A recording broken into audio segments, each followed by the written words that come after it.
I can do a Bane voice. I'm Bane. I can do that. I'm getting better with that. That's too Muppety. Welcome to the Solid Verbal. And now, Dan and Ty. Dan Rubenstein, welcome back. It is week 9. Yes. If you can believe that, my friend. Welcome back. How are you? I'm terrific. I've long said this, that the very beginning moments of week 1 are an incredible feeling, right? College football is back. You get that full Saturday slate. My number one full weekend in terms of pure college football, and it depends on the matchups.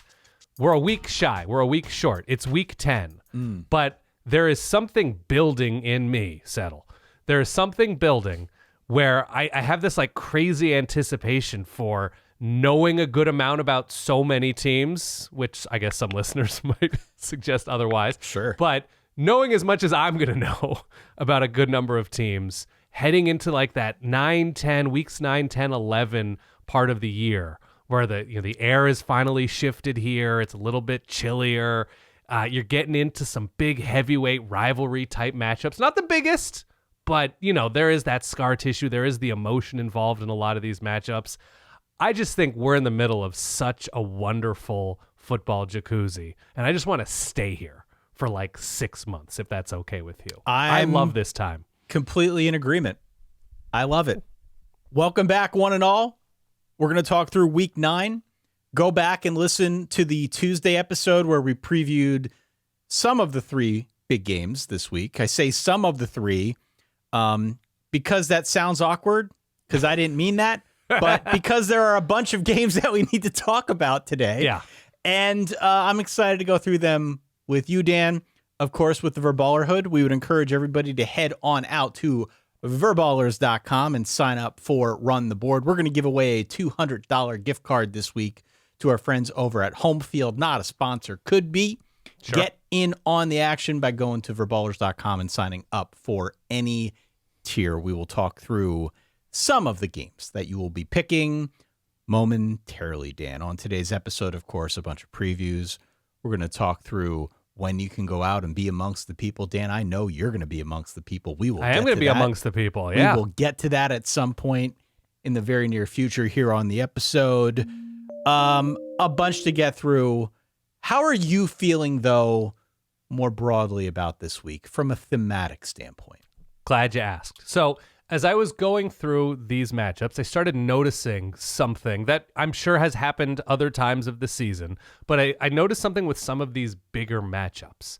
And the thing I noticed was there are a number of teams on the road again, a second consecutive road trip, right? That you're on the road last Saturday, fly home, back out on the road. And as we're dealing with injuries, as we're dealing with depth, that seems meaningful to me, that I have less confidence. We saw that with, this is a trigger warning for Nebraska fans. We saw it with Nebraska fans, right? And that was a short week, but they had gone to Maryland and, had a great comeback and won that game against the Terps, flown home and immediately back on the road for a Friday night game against Minnesota. And I just think that's tough. Unless you are built with a 3 deep that is just bulletproof, it's a tough ask. And so when I looked at this week's schedule and the following teams, Baylor, TCU, and Cincinnati, Ole Miss, Georgia, now Oklahoma, Texas, Kentucky, now Mississippi State, wow. Mizzou, Auburn, and now Vandy, SMU, Clemson, and now Wake, Temple, the surprise of the American, should have beaten undefeated Navy a couple weeks ago, Charlotte, and Tulsa. So I have this as Seatbelt Saturday, Turbulence ahead. I like this. Did you make that sound yourself? You definitely made that sound yourself. I did. Well, I'm always wearing You're like noise the teacher in Charlie Brown. Yeah, well, I'm always wearing noise-canceling headphones, so that's all it sounds like to me as I'm watching whatever on my laptop or iPad or something. So beautiful. Yeah. Well, buckle your seatbelts. We're in for an exciting episode here on the Solid Verbal. Hit follow, hit subscribe if you've yet to do so. I will read a kind review a little bit later on in the episode as well. Oh, I'd love to encourage more people to do the same. We got a bunch that come in. I want to give a shout out to the folks that take the time to encourage others to listen to the show, if that's cool with you. It's great with me, as long as it's not from Not Ty's Mom 6378. It is not. Let's get to games. Just making sure. Dan, Ty, help. I need picks of the week. It is Seatbelt Saturday. I'm going to try not to yell as much. Okay. On this episode, I've been told from the Verballerhood that I'm yelling more. Maybe it's because I'm in my feels a little bit more. Yeah. Week 9, I think, brings out the best in all of us. Hopefully it brings out the best in me, as you are going to be away this coming Saturday, and I'm going to be doing the midnight stream alone. Yeah, you are. So you could definitely make a strong case for a solo Saturday. Of course. Seatbelt Saturday is a little bit bigger. Actually, buckle up your seatbelts because I don't know what the solo show is going to sound like. But would welcome everybody's support, Dan. If you want to call in on the Reverb line at 855-VERBAL-3, I know some people that can make sure that your voice message gets through. Can't wait. We did cover the Ole Miss-Oklahoma game, as well as the BYU-Iowa State game, as well as the Texas A&M-LSU games on the Tuesday episode. We did a deep dive of all of them. There are clips out there on the YouTube channel. If that's all you care about, it doesn't matter. Okay? Those are the games that we talked about in, I guess, greater detail on the Tuesday episode. I don't know if you have had any 180, any about face since we discussed those games on Tuesday. I have definitely been wavering a little bit on some of my picks. The LSU Texas A&M game in particular, because I'm just terrified of Tiger Stadium at night.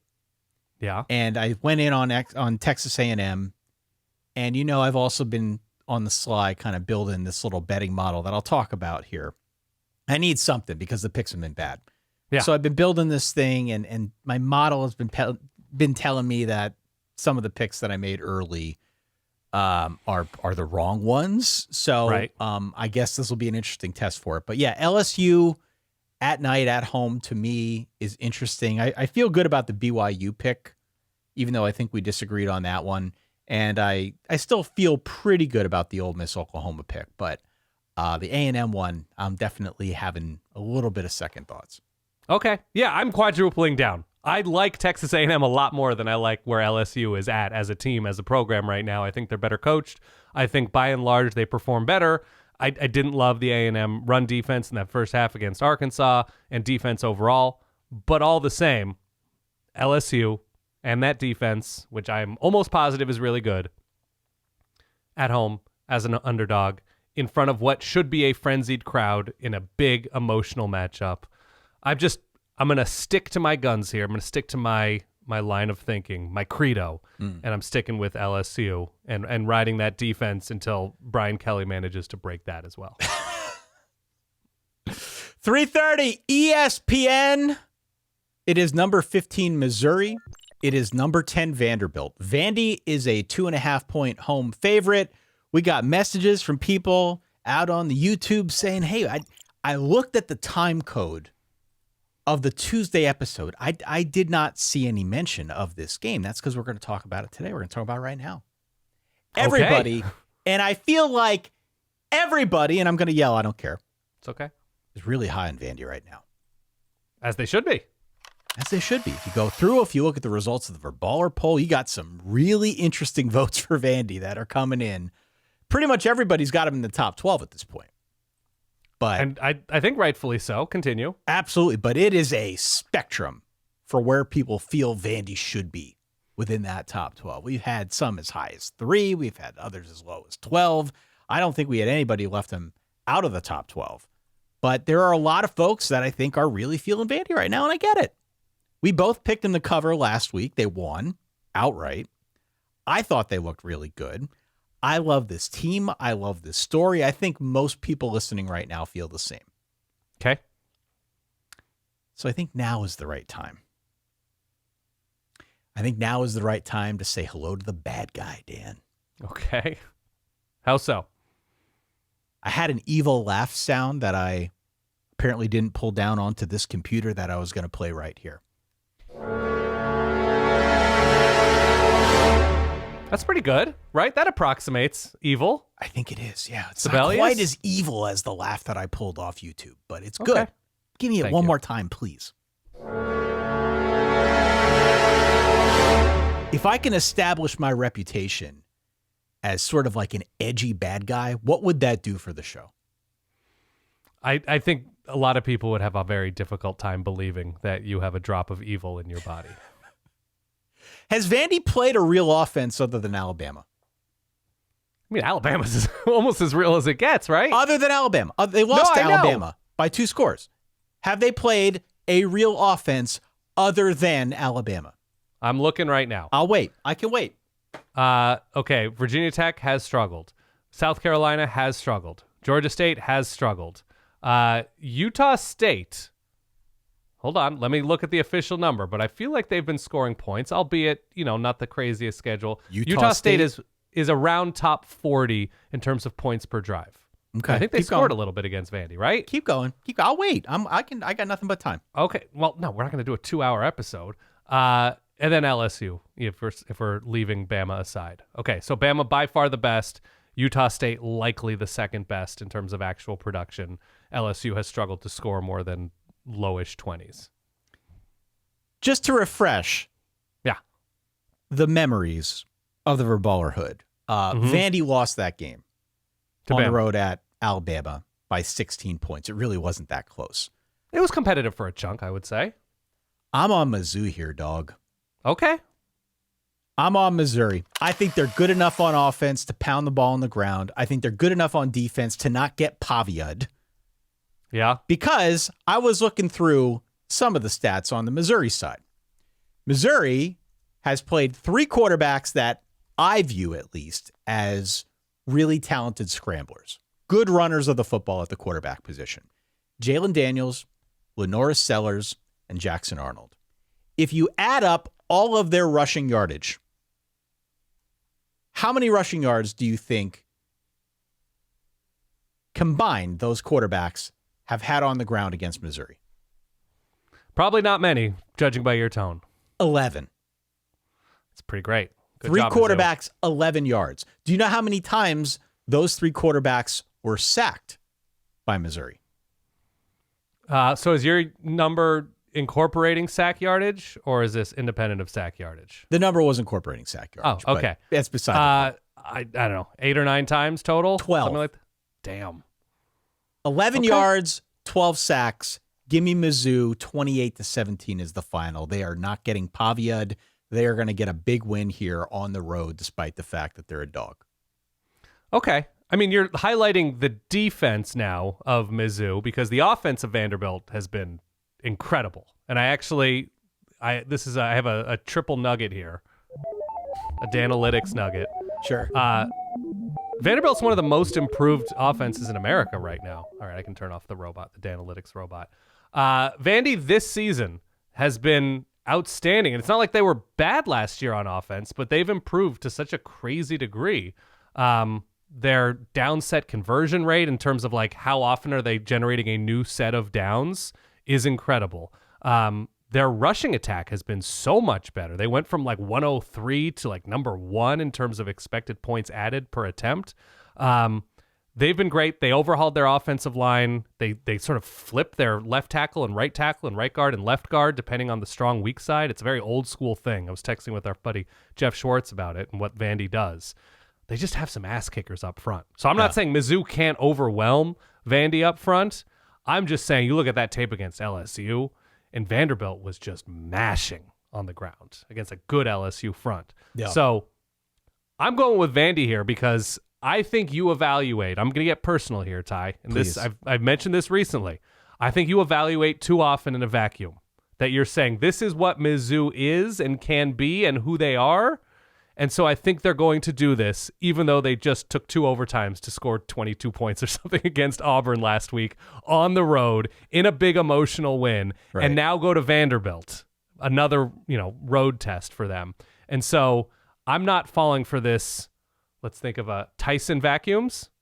Dyson vacuums. Ty. I don't know. It's almost too close. Yeah. I'm not falling for your trickery here, Ty. I'm going Vandy to cover and win against a very good Mizzou team. I just think, again, situationally, Vandy's riding high, and maybe there's a letdown spot, one of the biggest wins ever at home against LSU. I just think Vandy is built to beat this team, and I don't trust Bo Perbula on the road here. He did struggle last week against Auburn with some turnover stuff and wasn't big downfield. I have Vandy here, 27-23. I mean, look, either way, it looks like a really good matchup in the trenches. You know, to your point about what Vanderbilt's done along the offensive line, and I think to my point, what I'm getting at is what Missouri has done along the defensive line.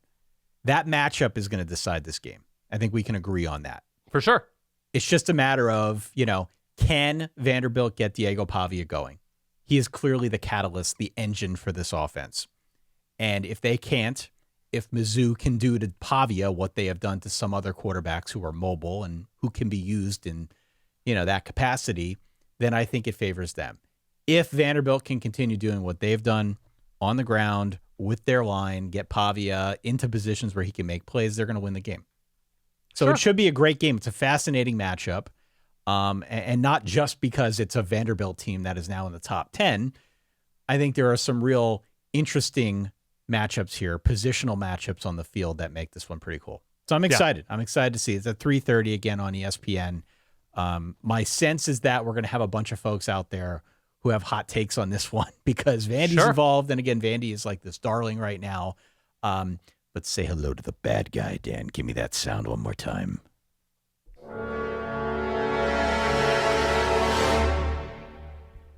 Okay, fair enough. I like doing that voice. It makes it's pretty good. It makes you get me feel, into dangerous. a little bit of the I'm trying to remember the name of the guy who did all the old trailers, the trailer voiceover guy. In a world. Yeah. Don LaFontaine. There it is. I had to Google real quick. I can do a Bane voice, or I'm Bane. I can do that. I'm getting better with that. That's too Muppety. It's too Muppety. Too Muppety. Yeah. You do if there were a Batman Muppet movie, which by the way, would see in the theaters. Would the boys watch that? They would watch that. Yeah, I don't think they have a Muppet or Batman reference point yet. They're still kind of young, but I would take them. Sure. You just did I'm Bane. I'm Bane. No, just not. Not there yet. Not there. Keep workshopping. Okay, next game. We got a bunch of games. We're going to go rapid fire through a bunch of these, okay? Okay. High noon ESPN2. This is a big one on the G6 level. Okay. This is number 18, South Florida. This is unranked Memphis. Hello, they lost to UAB last week. Yeah. South Florida is a 5-point road favorite. I think Memphis was so busy thinking about this game, too busy thinking about winning the American, maybe making the playoff. It says here they lost to UAB. Can we confirm this game? Yeah, watched all of it actually on Monday. There are bad losses, and then there are losses to a UAB team that just fired its coach. Yes. Bill Connolly, our friend, grades UAB's defense as the 134th best in the land. And that's after last week. Mm-hmm. So it is a very bad defense. This is a very bad loss for Memphis. Clearly, you know where I stand on USF at this point. I am all in. I push my chips all in on USF. I am officially committed to the Byram Asylum. The Byram Asylum. I like that. That's a good job. Right? You. That's good. Where are you at on this game? I actually really like USF as well. I was impressed with their road test. This scares me now. I was impressed with their road test against North Texas in arguably the biggest North Texas home game of the modern era. And the second half where they just poured it on, it was a slower start for USF there in, I think, Denton, Texas. But the thing that's concerning to me about Memphis, and it's not necessarily the UAB result, because they absolutely had the opportunity to win that game at the end. They weren't demonstrably worse than a terrible team in UAB. But it's that they haven't really played anybody that would prove something about Memphis in this moment. And they played Arkansas. They beat Arkansas. That is a worthwhile thing. But they haven't really played a defense that has tested the Memphis offense. Even if Arkansas is the best team that they've played and they won, the Arkansas defense has been largely terrible this year. And I have come away in the limited time I've watched Memphis and looked at Memphis numbers saying to myself, okay, if they're legitimately good, their numbers, their performances would look a lot more legit, would be a lot more impressive against this schedule. And now they're taking that, they're staying at home, but they're taking that in a game against USF. I just think USF is more tested. They're more prepared for this moment. I think they have the best collection of offensive skill in this game. So I have shootout in mind here, but I think there are just more ways for USF to win, and I like their defense a little bit. I think it's been tested more. So I have USF winning this game 41-33. Yeah, I think that's right. I think there are going to be a lot of points. Yeah. I do. So what you're saying is that you're going to strap on the straitjacket and join me in the Byram Asylum. Yeah, I'm right there with you. Yep, padded walls and all. I stand by what I said at the beginning of the year. I think they're winning the American. I think you are 100% right. Yes. This is a shootout with a lot of points. So even if the Bulls aren't winning, mark me down for a cover, right? Like, just take the points. Or no, what am I saying here? Give the points. Give the points, excuse me. No, hold on. Who's favored in this game, Ty? This is what we do for a living. South Florida is favored by South 5. Florida. Give them the points. Yeah. I am taking the points. I am giving the points. Mark me down for a cover for... You're nearly in your mid-40s, right? We're closing in on a big birthday for you. I am taking USF -5. How's that? Okay. Same. We agree with 5 E's. If you care about group of 6 football, by the way, Just football. Memphis is going to be fun as hell the rest of the year. Who do they have? They play a bunch of teams that are in the running for the American. They've got USF this week. They've got Tulane on the schedule. They still got Navy on the schedule. Navy is having a great season so far. Yeah. Memphis is going to be right there. A very gumpy schedule where they're just going to be kind of everywhere. And they're definitely going to have a lot to say about who wins this conference, maybe who makes the playoff, even if they don't. So Memphis, keep your eye on Memphis. Even if you don't like them to win this game or any of those games, they're definitely going to be in close proximity to relevance at a minimum. Dude, by the way, just however it worked out with the American in November, it's just banger after banger after banger. It really is, yeah. It's a great November to watch American football, and it's like Navy is the big highlight, which I guess makes sense given that it's called the American. North Texas on the road, Notre Dame on the road, USF, a bye, and then at Memphis. Yep. There's just, I don't know, it's must watch. 12 o'clock on TNT. Kansas State at Kansas. Damn big rivalry here. Kansas State at Kansas. Sunflower showdown. Excuse me. Yeah. Kansas is favored by a field goal. I sat down for about a half hour last night, and I was trying to figure out what the hell's going on with K-State. Because the stat profile is wild. It is wild. It is all over the map. And I've seen other teams like this. We've been doing this a long time. They're certainly not unique in that aspect, but it's just all over the place. And so what I fixed in on was, A, they've been really inefficient on offense, in part because they've had like no pop on the ground. B, they've given up a ton of big plays. Mm-hmm. And like some combination of that has really harmed them this season. I think the point spread's about right. 3 points in favor of Kansas. Kansas is at home. I think I trust Kansas more here because there's really no reason to trust K-State. You know, there's a lot of like deductive reasoning going on here. I've got something like 27-21 Kansas winning this one at home. I have Kansas as well. I think it's higher scoring. I think it's like 38-34, something like that. This, by the way, is a JB Long, Mike Golick Jr. game on TNT. Cool.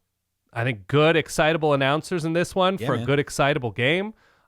This one should be good entertainment. I'm with you. I like Kansas here. Kansas State on the road hasn't done much for me. This is Kansas coming off of a bye at home in the fresh, overhauled stadium.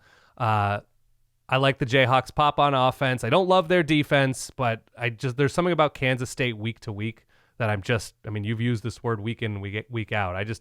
I'm not there trust-wise with them. I know they're still beat up. Everybody's beat up at this point. And Kansas State is also coming off of a bye. The TCU win was really nice, but the loss at Arizona earlier, the way they lost at Baylor, I just think if it's close and emotional in a rivalry, I'm going to go with the home team late. So, yeah, I'm going Jayhawks here. As the wise prophet says. About trust, babe.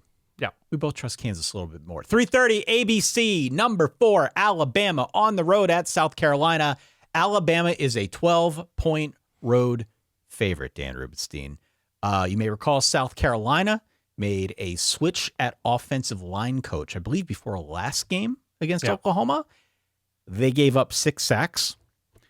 Fans of this team have to be irate. I don't see any way around it. You've got Lenora Sellers, a generational, perhaps first-round quarterback talent. They can't block for him. They cannot block for him.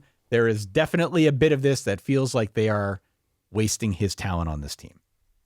Yes. It kind of feels like an Alabama minus anything. I do hesitate a little bit just because of the spot they're in, coming off of a big win against Tennessee in a rivalry spot last week, and then going on the road.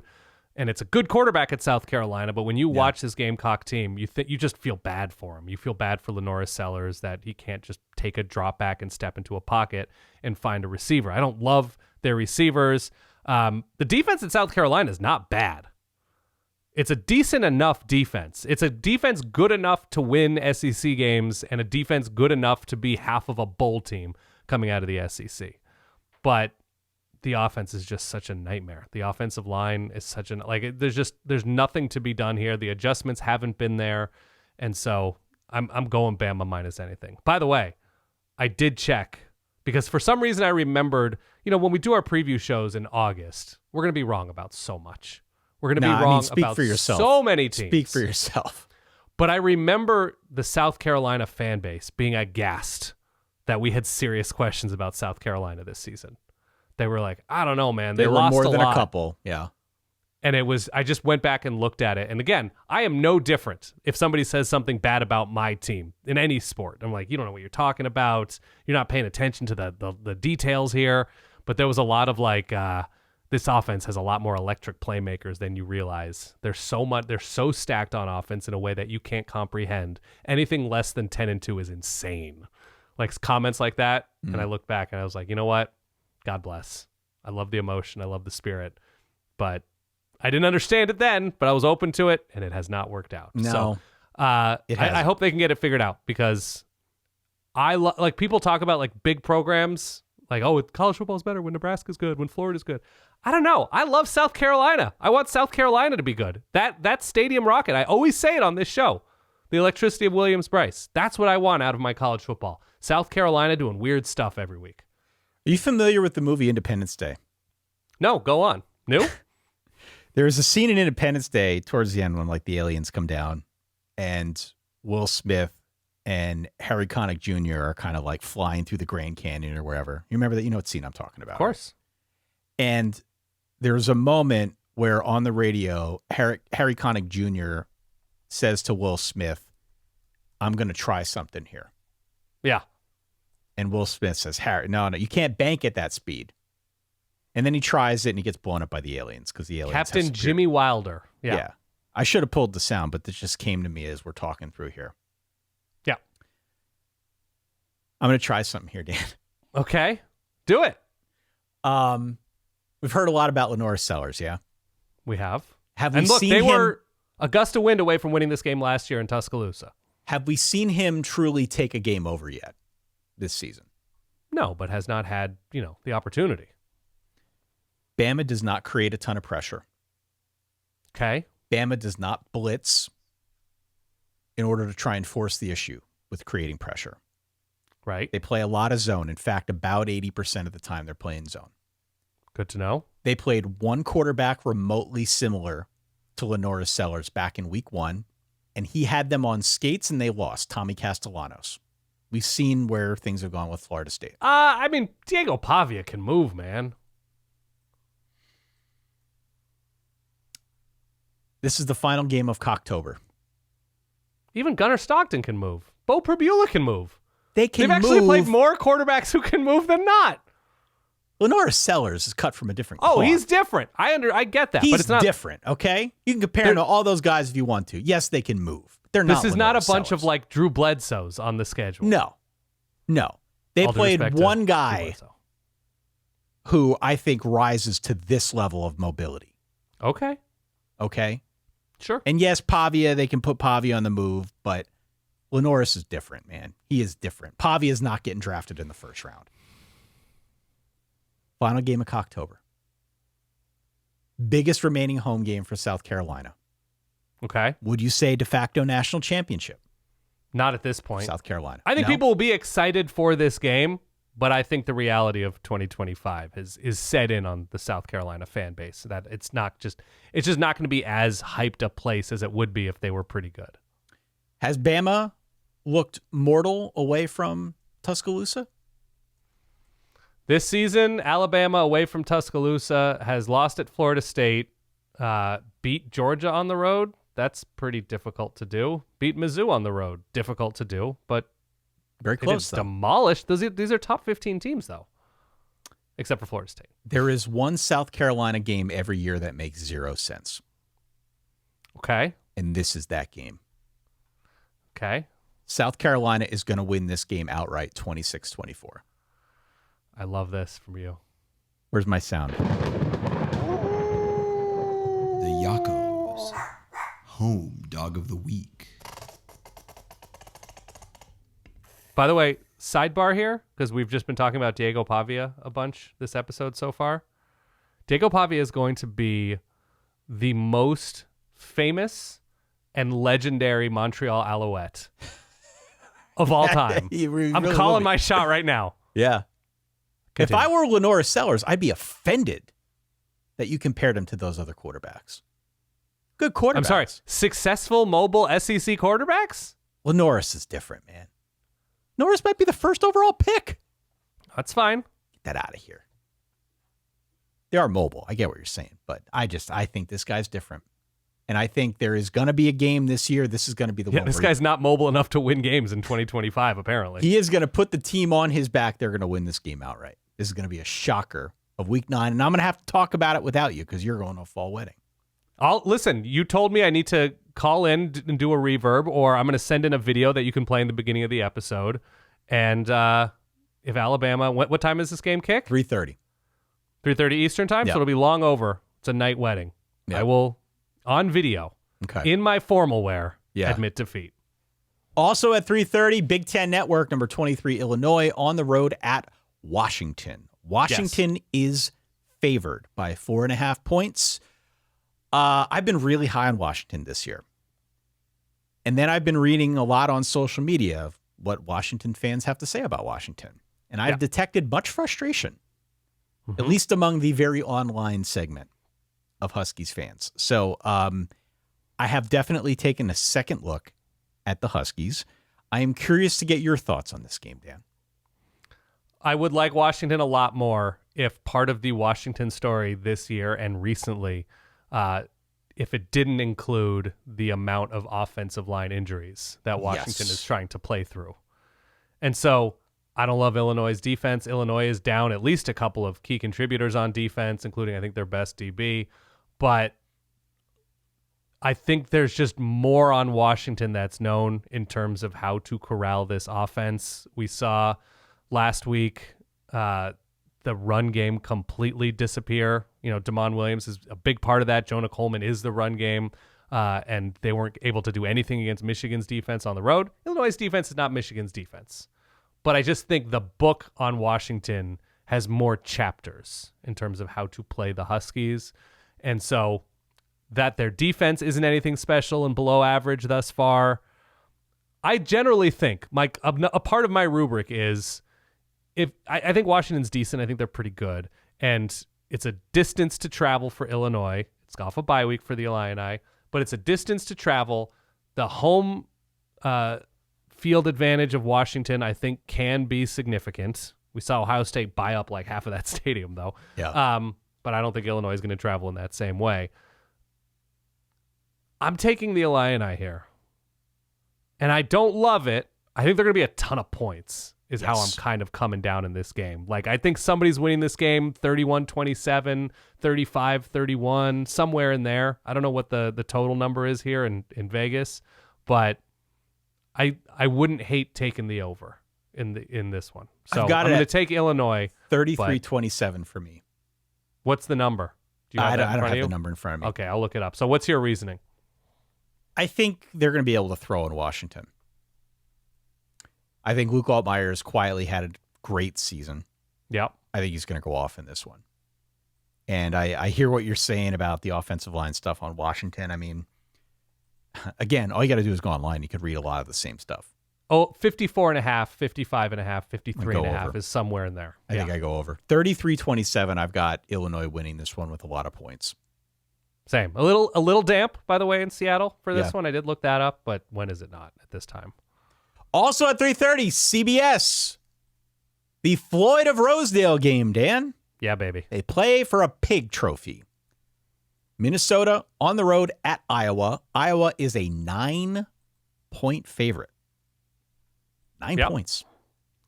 So interestingly enough, these teams are exact opposites when it comes to how they do against the point spread. Iowa is 71.4% against the spread. Minnesota is 28.6% against the spread. Together, they're keeping it 100, as the kids say. But 9 points. 9 points. Is 9 points telling us that Vegas knows something that I don't? Because that felt like a lot of points to me when I first saw it.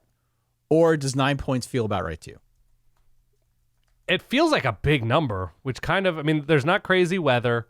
They're both in like arguable letdown spots. Iowa beating a sort of obviously hobbled Penn State by a point at home, but beating Penn State, even if it's not beating a top 5 Penn State, it's a big deal to do in front of your home crowd. And obviously Minnesota with their win against Nebraska last Friday was a big deal. So arguable letdown spot for both of these teams. It does seem like a big number.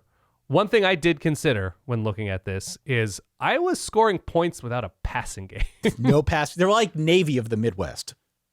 They're managing to score points and win field position to give themselves short fields. They're doing really advantageous things week to week. I think they beat Wisconsin 37-0, scored 25 against Penn State, which, you know, if you do that in dog years, it's 73 points for Iowa in a matchup like what Penn State's defense usually is. PJ Fleck never wins this game, basically. I think they've lost 9 of 10 or 11 of 12 or something. Iowa just always wins this. And so that's something I considered here. If the line seems strange in one direction, I'm going to lean in, and I think Iowa wins this by a couple touchdowns, 28-13, something like that. Yeah, the little model I've been working on has Iowa -7. Okay.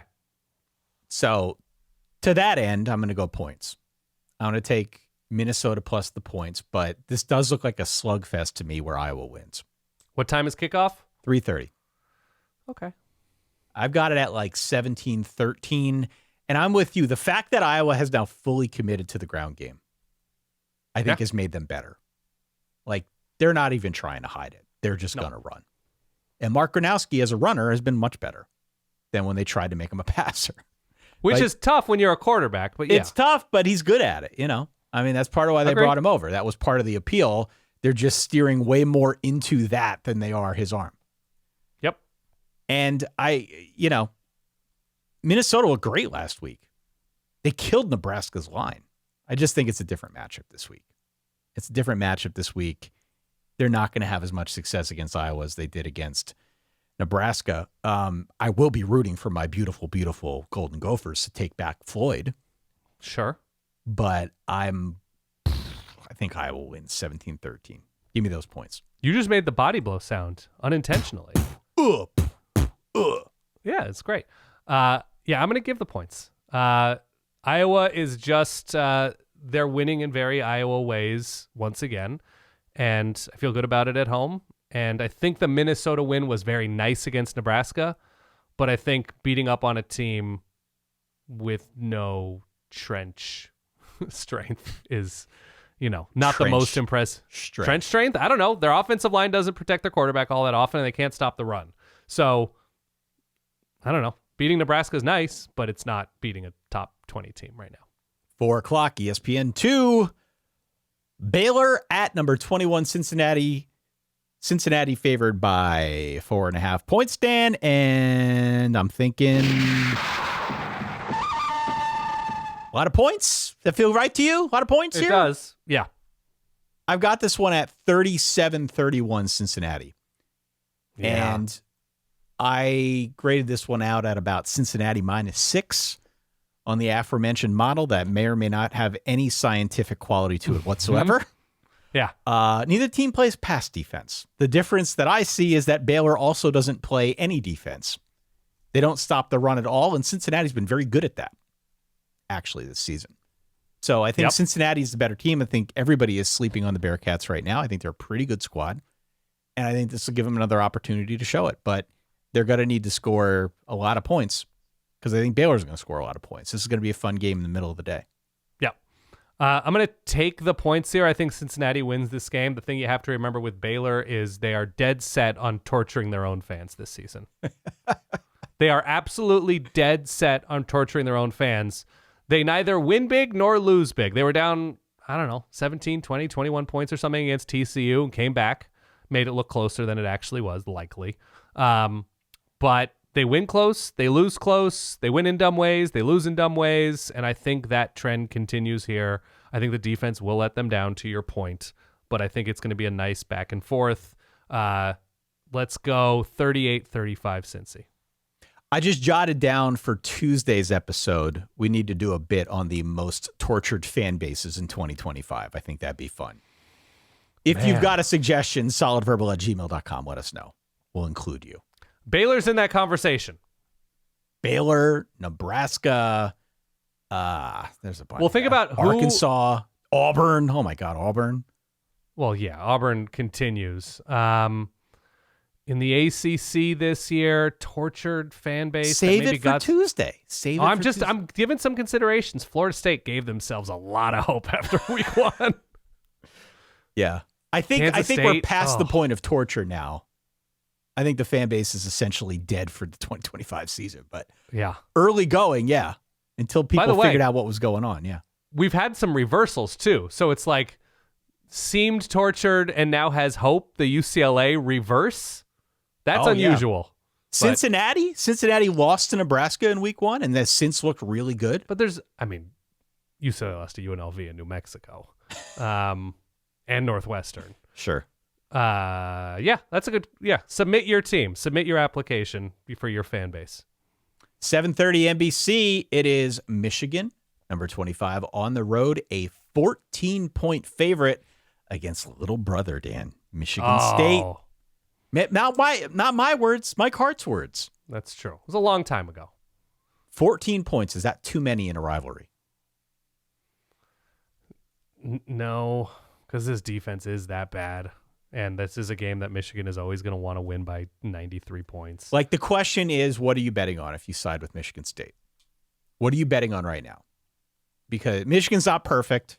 Right. But this, it's in East Lansing, right? Yeah, it's in East Lansing. To me, though, this looks like the kind of game where Michigan can just bully the crap out of the Spartans. They can play bully ball for 60 minutes. They can win comfortably. They can push them around. Because Michigan State's defense has not gotten better. Right. Which is a real problem, and that conversation is going to extend probably beyond this season. But I don't know what I'm betting on, other than the rivalry aspect, other than the fact that this game has kind of been weird in the past. I'm just not seeing it. I got to go Michigan minus whatever. Okay, so Michigan with a couple of high-profile games in a row, Washington, and then on the road at USC the week before that. Michigan on the road this season has lost to Oklahoma, gotten by Nebraska, though there was a late touchdown. There was a 3-point final win, and then demolished essentially by USC, pushed around by USC on the road. That maybe there's something about Michigan on the road. Admittedly, those 3 defenses are a step at least ahead of Michigan State. I'm going Michigan minus anything here. So I have Michigan winning this 34-13, covering. Okay. And didn't Michigan State just get absolutely demolished by Indiana as well? That's tough. I think we're in agreement here. Nice. Let's go Michigan. Let's go under the radar games. I got some good ones here. Okay.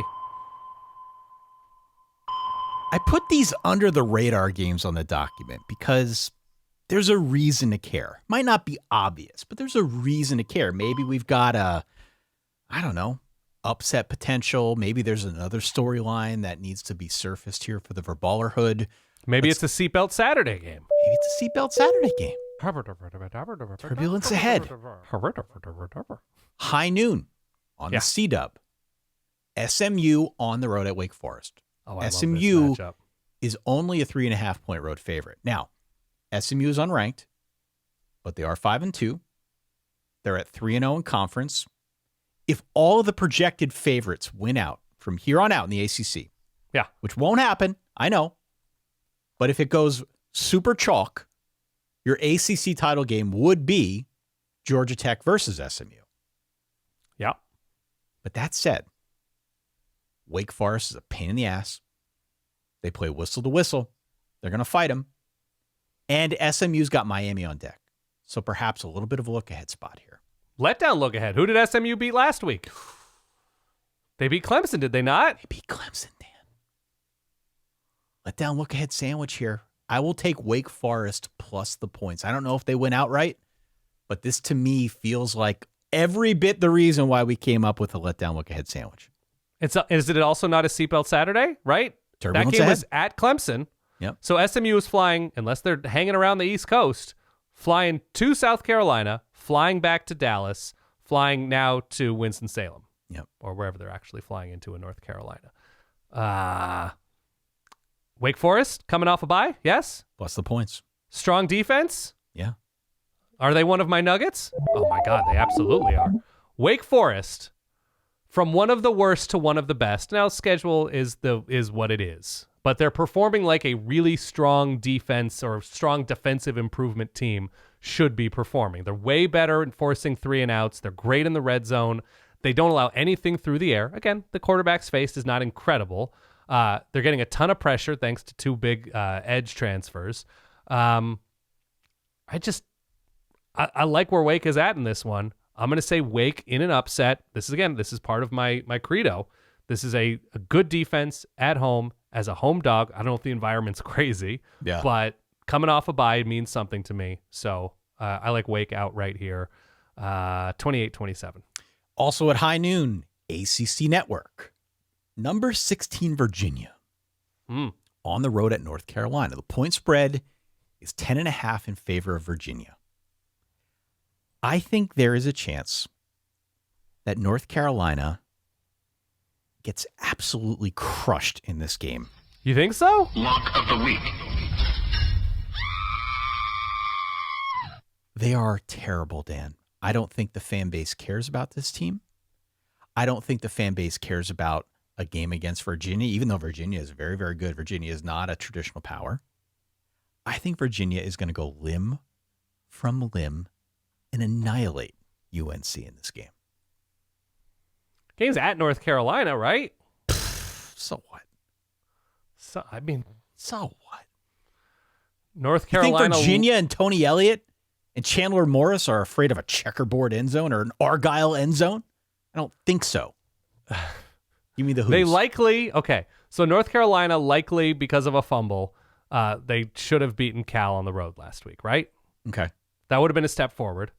And Virginia likely should have lost to Wazoo, right? Obvious look-ahead spot here with North Carolina. Obvious look-ahead spot with North Carolina. I don't love your confidence here. I'm think taking Virginia, but I don't love your confidence. Virginia at is all. going to maul North Carolina. Okay. I would stay away from this game completely, honestly. 12:45 SEC Network. Auburn at Arkansas. Here we go. Yes. Here we go. A battle of one team that fired their coach and another that probably will fire their coach. Mm-hmm. Arkansas is 1-point home favorite.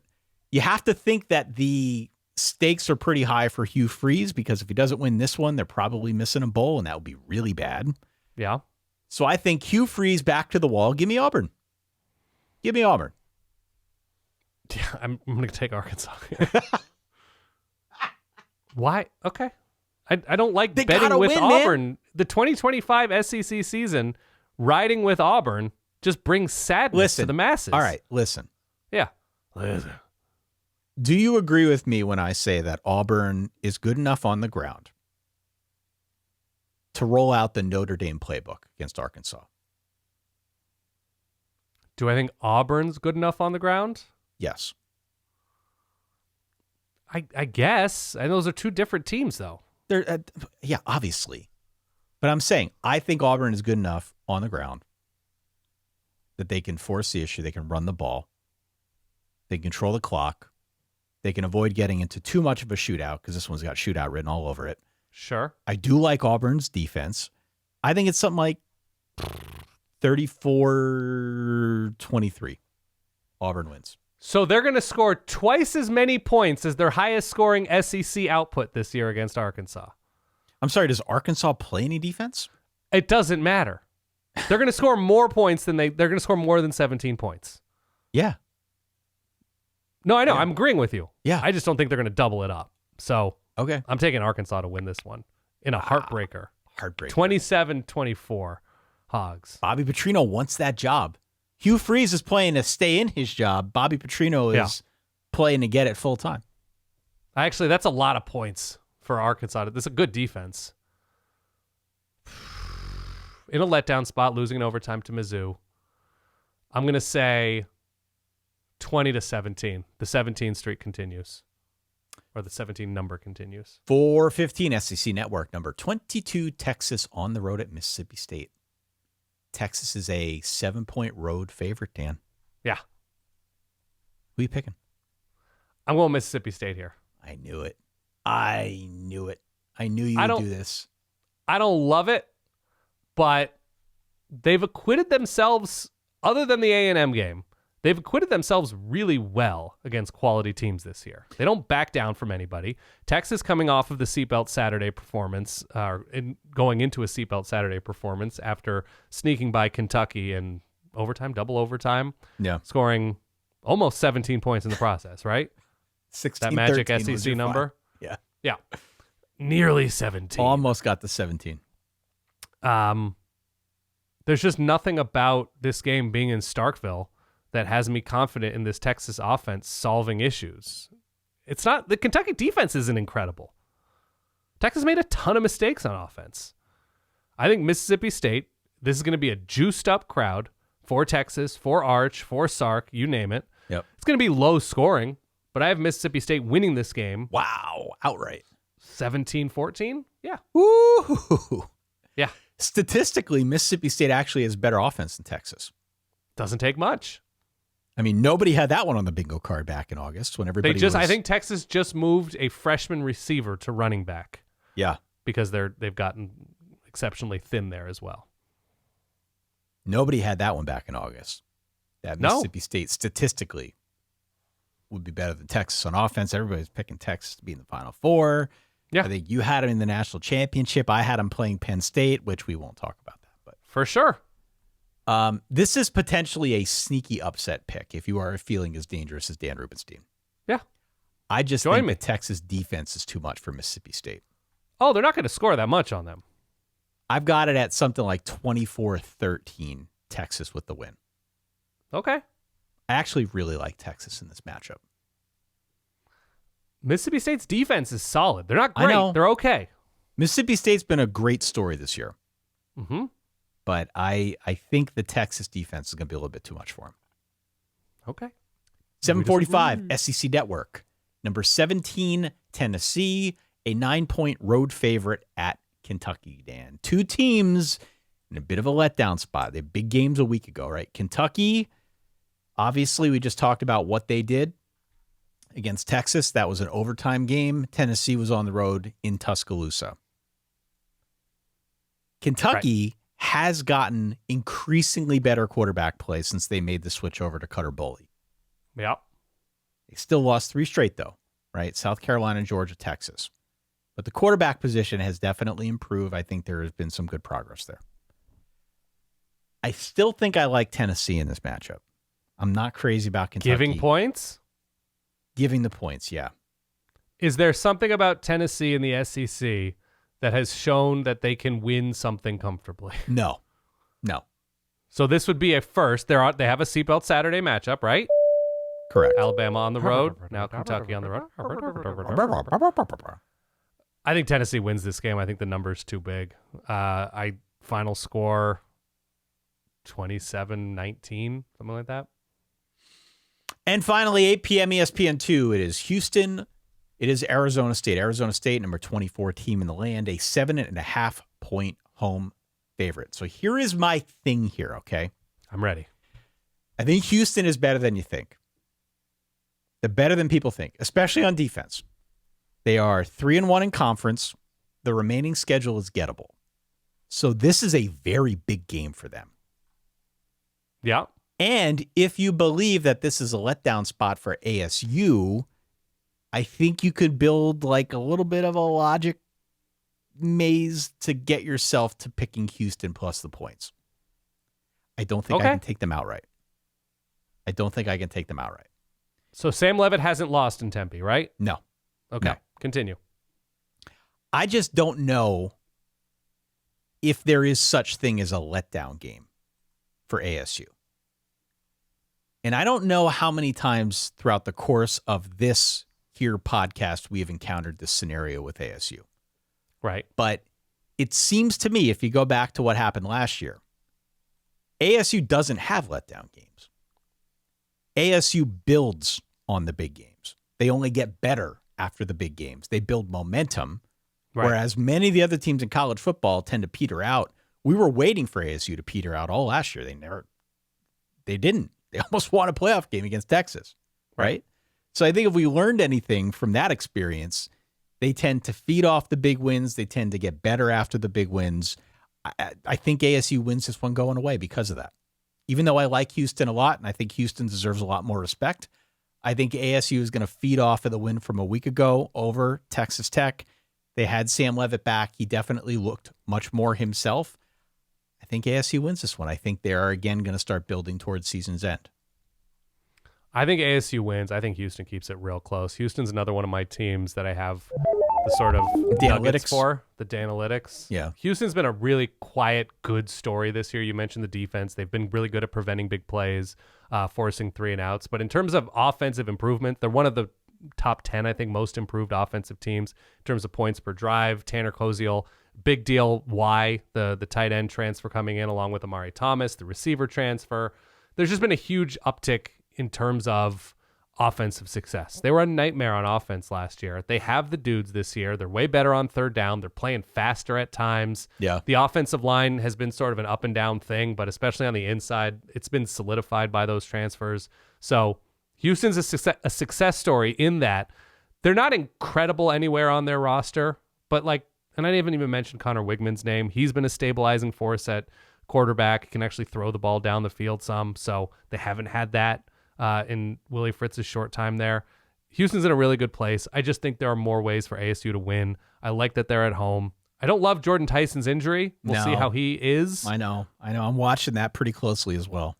But if Houston can stop the bigger plays and makes Arizona State really drive down the field, it could limit possessions here. So I have ASU winning this game, but real tight, something like 24-23. Are there any other games on your radar that I did not course. mention that you want to rifle through? Well, we've got the quick? Dakota marker, by the way. Number 1 against number 2. FCS game. Yeah. South That's a Dakota big guy. State, North Dakota State. First-year coach, South Dakota State. Quarterback Chase Mason is beat up. North Dakota State down a couple huge playmakers, at least one big playmaker on defense who got hurt last week. The Bison. I'm going North Dakota State here. Okay. Maybe it's just because I've been there. I've been to a game. I've loved it. I think North Dakota State in this Dakota marker gets it done. I have not watched the Bison yet. Usually they're a December team for me. Bison. That was one of the coolest experiences I think that we've had since doing was the great. show. Going out to that playoff game. I mean, it was cold. That was cold. People out there who tailgate for the Bison are cut from a different cloth. It's a great experience. Innovative, I think, at a minimum, with how they build kind of their little forts with jet engines inside to keep things warm. Mm-hmm. That was an incredible experience. I'll never forget that. Northwestern Nebraska. We already heard Matt Rule talk about it. Like, if Northwestern's better, they're just going to win. There's going to be a lot of Nebraska fans in this crowd. The game's at Nebraska, yes? Right. Who are going to begin the game with this temperament. All right, let's see. That's the whole thing. All right, let's see. It's against Northwestern. Nebraska should likely win as a touchdown favorite, but Nebraska's in a weird, uncomfortable jacuzzi right now, and see if they can get out. NC State Pitt. This is a take care of business game for Pitt. If they are something, they should take care of business against the Wolfpack at home. They're around a touchdown favorite. Fresno, San Diego State, to me, feels pretty large. Your beautiful, beautiful Aztecs. My beautiful Aztecs on the road. I'm traveling to San Diego. They're heading to the San Joaquin Valley. Fresno State, a home dog here. I think this could go a long way because San Diego State has not played a robust schedule. No. I think I like San Diego State at home, or excuse me, San Diego State on the road. I don't trust Fresno through the air to stay clean. Wisconsin, Oregon, man. 35-point spread? Something like that? 35-point dog. Man. Do you know that brutal. Wisconsin has not scored 2 offensive touchdowns in a game against a power conference opponent this year? Their game against Bama featured a kickoff return touchdown. Somebody put together their drive chart Oh, my God. over the last couple weeks, and, I mean, it's just a disaster. Yes. It's an absolute disaster. I am a little bit disappointed in you that you have not picked up on this to do a dramatic drive chart reading. I might save it for after this Oregon game on our Monday show. I might submit a Wisconsin drive chart video of myself doing this from the dance floor if it goes terribly. The Wisconsin offense, I think they have a bye after this game, but Luke Fickell seems to have a vote of confidence from the AD. This game's going to be ugly. Wisconsin's got some pretty good guys on defense, but they're just not going to be able to hold up because the offense just can't do anything. So Oregon should likely limb from limb rip apart Wisconsin. Louisville's in a letdown spot, but should be okay. Miami, Stanford should not be okay for Stanford traveling across the country, but the Stanford defense quietly improved this season. Yep. Turned to a backup quarterback, though. TCU should take care of business on the road against West Virginia, but a letdown spot after they beat Baylor. You mentioned Houston, ASU. I think, and Colorado, Utah is interesting to me. Colorado can move the ball. There hasn't been a significant drop-off offensively, even without Shedeur Sanders and Travis Hunter. The problem with Colorado is they have not been able to stop the run, and that is the Utah MO. So I think I have Utah winning this game comfortably. They're like a 2-touchdown favorite here. Yeah, I saw that. It's a pretty big favorite, yeah. I have Utah 37-20. I think they cover. So, Dan, Please. if you're looking at week 9 and wondering, when can I go out and be amongst the people? There are obviously some extenuating circumstances. If you've got one of your best friends in the entire world getting married and you have no choice, they're getting married on the day of the week 9, then you got to go. Do what you got to do. It's not preferable, but you do what you got to do. We're all adults here. Do what you got to do. So I'll be doing the show solo Saturday night on the YouTube channel. Would encourage people to stop on by and egg me on, yell at me, try to be nice. I've never done that before. I have no idea how this is going to go. It could be horrible. So I apologize in advance, but we're going to give it a shot. Well, you also have to do it knowing people are going to listen to the show as a podcast, but also watch it. It's easier when you're just having a conversation because you're just having a filmed podcast. But now this is a broadcast. It's a broadcast. I can't just wear a funny hat and expect that everybody will kind of, gloss over it if it's bad. Worth a shot. I might wear a funny hat. We'll see. Yeah. For the rest of you, though, most of the big games are in the SEC. So what I would say is run the read option. Give yourself a little bit of an RPO situation. You can opt to either watch the early game, Ole Miss, Oklahoma, or the late game, which is Texas A&M and LSU. Build your day around one of those 2 time slots. The rest of it, you could take or leave it. Okay? Now, I would say there's a wonderful quad opportunity. Now, my question to you is, how bad do you really want legs? In the middle of the afternoon, you've got like 8 games. That's a lot. You could put 2 quads together if you want. Yeah. You've got Mizzou-Vandy, you've got Alabama, South Carolina, you've got BYU, Iowa State, and you've got Illinois, Washington, which I think will be really interesting in the 3:30 block.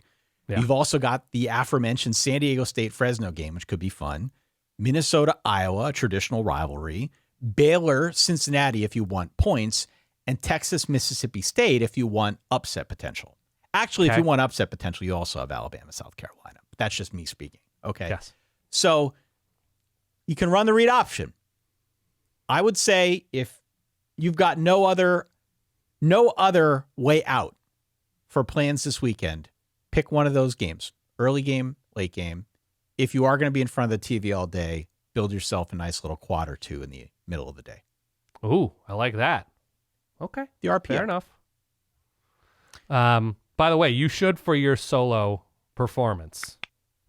You should see the degree to which you can create the biggest, most beautiful straw men in your broadcast. Because look, you're just gonna be buying time, right? You're not gonna all right, well, those are my 11 minutes. Yeah.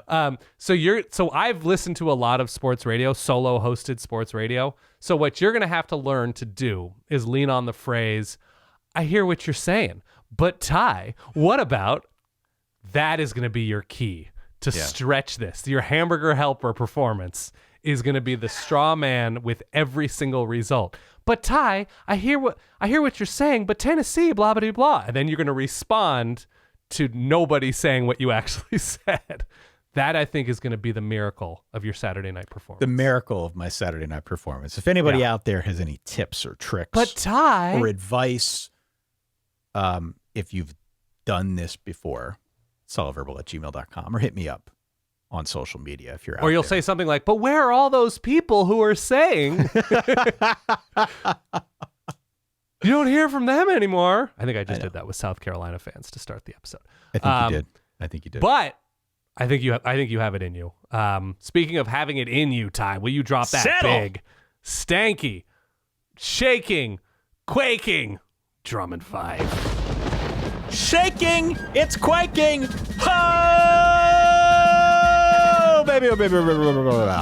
Yes, sir. High noon, Georgetown at 4-3, on the road at Bucknell 4-4. Dan, you're gonna be in California. You're gonna miss all these Pat League games, man. I know, it's a shame. Give me Georgetown here. I'm on the feeling road good about the Hoyas season. On You're the road, taking them away from multi-sport field. I think they've grown in a way that not a lot of people can comprehend, myself included. Continue. 1 p.m. It is the Lehigh Mountain Hawks, 7-0, and number 7 in your latest FCS poll. That is right. They're on the road at Fordham. Fordham has also played 7 games. They've won 1. They are 1-6. Give me them Engineers, baby. Give me the Lehigh Mountain Hawks. They're going straight to the top. Yeah, I'm going Engineers here.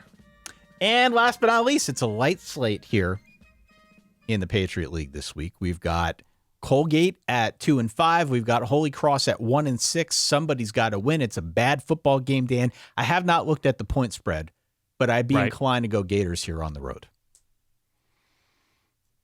I'm going to go Gators as well. Yeah. All right. Well, on that note, Yeah. thank you to One and All for bearing with us, for making it this far with us. Please do get in on Run the Board play for that $200 home field gift card. Go to verballers.com. By the time many of you are listening to this episode, you can just go right on out to verballers.com. We'll pin the post at the top, tell you everything you need to know for how to get in on the Week 9 game. Yes. Dan Rubenstein, it will be very weird doing the show without you on Saturday night, but I hope you have a good time. Please wish Illini Scott my best. Yes. And Of course. For the rest of you, for the Verballerhood, hope to see you on Saturday Night Live. We're going to try this out. We're going to see how this goes solo. If you've got any tips or tricks, let me know. solidverbal@gmail.com or reach out on social media. That, again, will be midnight Eastern time on Saturday. Of course, the full audio and video podcast will be available on Sunday. Can't wait. I can't wait to listen. See how this goes. I don't know. I think you're going to be great. For that guy over there. Just terrific. For that guy over there, my good friend Dan Rubenstein. For myself, Ty Hildebrand, thank you so much for downloading, for listening, for supporting all that we do. We will talk to you all on Saturday night. In the meantime, stay solid. Peace.